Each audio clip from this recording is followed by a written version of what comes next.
दोस्तों, नवीन global study में एक बार फिर से आपका बहुत आभार, वेलकम। आज चक्रवर्ती राजगोपालाचारी जी का जीवनी लेके आया हूँ। तो उम्मीद करता हूँ आज का सेशन आपको अच्छा लगेगा। तो चलिए मिलते हैं कि कौन थे राजगोपालाचारी जी और उन्होंने कब क्या किया। दोस्तों, तो ये हैं चक्रवर्ती राजगोपालाचारी जी। चक्रवर्ती राजगोपालाचारी जी का जन्म मद्रास प्रेसिडेंसी के सालेम जिले के थोरापल्ली गांव में 10 दिसंबर 1878 को हुआ था। उनका जन्म एक धार्मिक आयंगर परिवार में हुआ था। उनके पिता का नाम वेंकट आर्यन और माता का नाम सिंगारम्मा था। बचपन में वह शारीरिक रूप से इतने कमजोर थे कि उनके माता पिता को ऐसा लगता था कि वो शायद ही जीवित रह पाएंगे। उनकी प्रारंभिक शिक्षा थोरापल्ली में हुई। जब वो 5 वर्ष के थे तब उनका परिवार होसुल चला गया, जहां उन्होंने Hosur RB government boys higher secondary school में दाखिला लिया। उन्होंने मैट्रिकुलेशन की परीक्षा सन 1891 में पास की और वर्ष 1894 में बेंगलोर के सेंट्रल कॉलेज में कला में स्नातक हुए। इसके पश्चात उन्होंने प्रेसिडेंसी कॉलेज मद्रास में कानून की पढ़ाई के लिए दाखिला लिया और सन 1897 में इस पाठ्यक्रम को पूरा किया। दोस्तों, राजगोपालाचारी जी राजनेता थे, वकील भी थे, लेखक भी थे, स्वतंत्रता सेनानी भी थे, भारत के अंतिम गवर्नर जनरल भी हुए। चक्रवर्ती राजगोपालाचारी जी एक भारतीय स्वतंत्रता सेनानी, राजनेता, लेखक और वकील थे। वह भारत के अंतिम गवर्नर जनरल भी थे। अपने सार्वजनिक जीवन में उन्होंने विभिन्न महत्वपूर्ण पदों पर कार्य किया। भारत के राष्ट्रीय कांग्रेस में एक महत्वपूर्ण नेता के साथ साथ वो मद्रास प्रेसिडेंसी के प्रमुख, पश्चिम बंगाल के राज्यपाल, भारत के गृह मंत्री और मद्रास राज्य के मुख्यमंत्री भी रहे। उन्होंने एक राजनीतिक दल स्वतंत्रता पार्टी की स्थापना भी की। राजा जी के नाम से मशहूर चक्रवर्ती राजगोपालाचारी जी को देश सेवा के लिए किए गए कार्यों के लिए भारत के सर्वोच्च नागरिक सम्मान भारत रत्न से सम्मानित किया गया। दोस्तों, अब स्वाधीनता आंदोलन में जो उनका योगदान है उस पर चलें तो सन 1900 के आसपास उन्होंने वकालत प्रारंभ किया और धीरे धीरे उनकी वकालत जम गई। वकालत के दौरान प्रसिद्ध राष्ट्रवादी बाल गंगाधर तिलक से प्रभावित होकर उन्होंने राजनीतिक में प्रवेश किया और सालेम नगर पालिका के सदस्य हुए और फिर बाद में अध्यक्ष भी चुन लिए गए।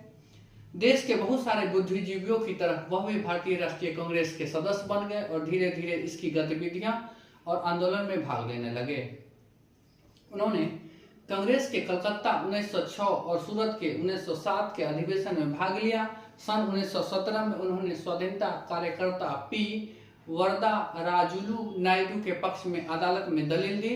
वरदा राजुलू पर विद्रोह का मुकदमा लगाया गया।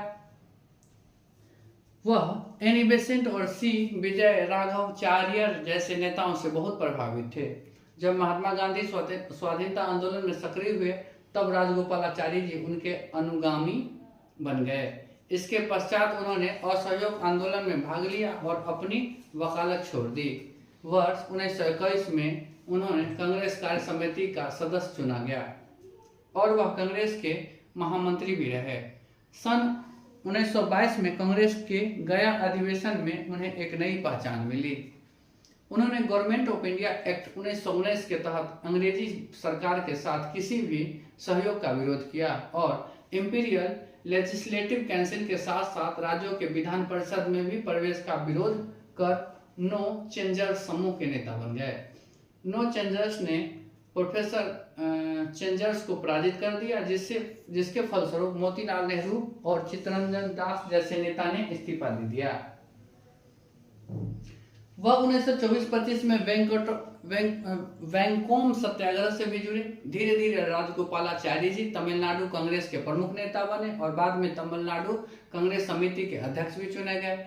जब 1930 में गांधी जी ने नमक सत्याग्रह के दौरान दांडी मार्च किया तब राजगोपालाचारी जी ने नागपट्टनम के पास वेदर नयम नमक कानून तोड़ा, जिसके कारण सरकार उन्हें जेल भेज दिया।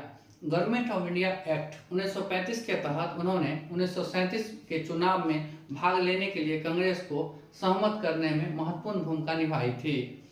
1937 के चुनाव के बाद मद्रास प्रेसिडेंसी में राजगोपालाचारी जी के नेतृत्व में कांग्रेस की सरकार बनी। द्वितीय विश्व युद्ध में भारत को शामिल करने के विरोध में उन्होंने अपने पद से इस्तीफा दे दिया। उन्हें दिसंबर 1940 में गिरफ्तार करके 1 साल के लिए जेल भेज दिया गया। उन्हें 1942 में के भारत छोड़ो आंदोलन का विरोध किया और मुस्लिम लीग के साथ संवाद की आवश्यकता पर बल दिया। उन्होंने विभाजन के मुद्दे पर जिन्ना और गांधी के बीच बातचीत में महत्वपूर्ण भूमिका निभाई। 1946-47 में वो जवाहरलाल नेहरू के नेतृत्व में अंतरिम सरकार में महामंत्री रहे। 15 अगस्त 1947 को देश की आजादी के साथ साथ बंगाल भी 2 हिस्सों में बंट गया।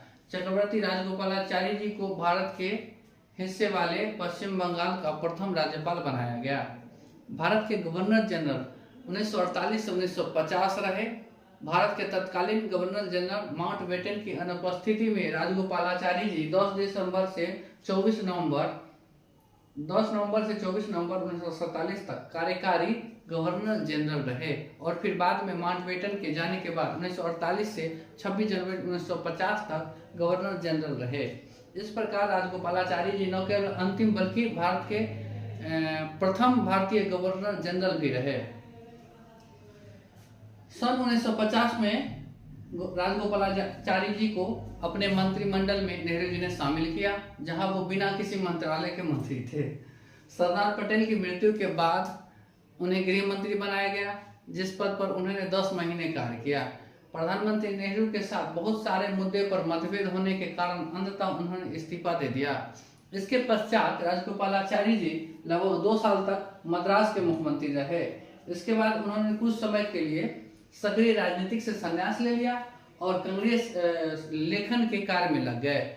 सन 1958 में उन्हें उनकी पुस्तक चक्रवर्ती थिरुमगन के लिए तमिल भाषा का साहित्य अकादमी पुरस्कार दिया गया। भारत सरकार ने उन्हें 1955 में भारत रत्न से सम्मानित किया। जनवरी 1957 में उन्हें कांग्रेस की सदस्यता से इस्तीफा दे दिया और मुरारी वैधा और मीनू मसानी के साथ मिलकर सन 1959 में एक नए राजनीतिक दल स्वतंत्रता पार्टी की स्थापना की। बाद में एनजी रंगा, के.एम. मुंशी और फील्ड मार्शल के.एम. करियप्पा भी इसमें शामिल हुए। स्वतंत्रता पार्टी 1962 के लोकसभा चुनाव में 18 और 1967 के लोकसभा चुनाव में 45 सीटें जीतने में कामयाब रही और तमिलनाडु समेत कुछ और राज्यों में प्रभावी रही, पर 70 के दशक में ये पार्टियां हाशिए पर चली गई।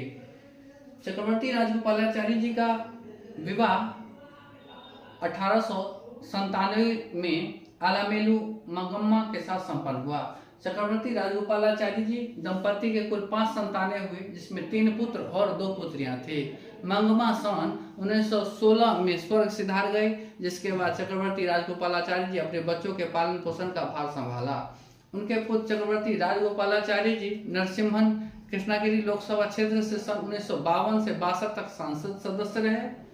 उन्हें बाद में अपने पिता की आत्मकथा लिखी और राजगोपालाचारी के पुत्री लक्ष्मी का विवाह महात्मा गांधी के बेटे देवदास गांधी के साथ हुआ। नवंबर 1972 में उनका स्वास्थ्य बिगड़ने लगा और 17 दिसंबर 1972 को उन्होंने मद्रास गवर्नमेंट हॉस्पिटल में भर्ती कराया गया, जहां उन्हें 25 दिसंबर को अंतिम सांसें ली।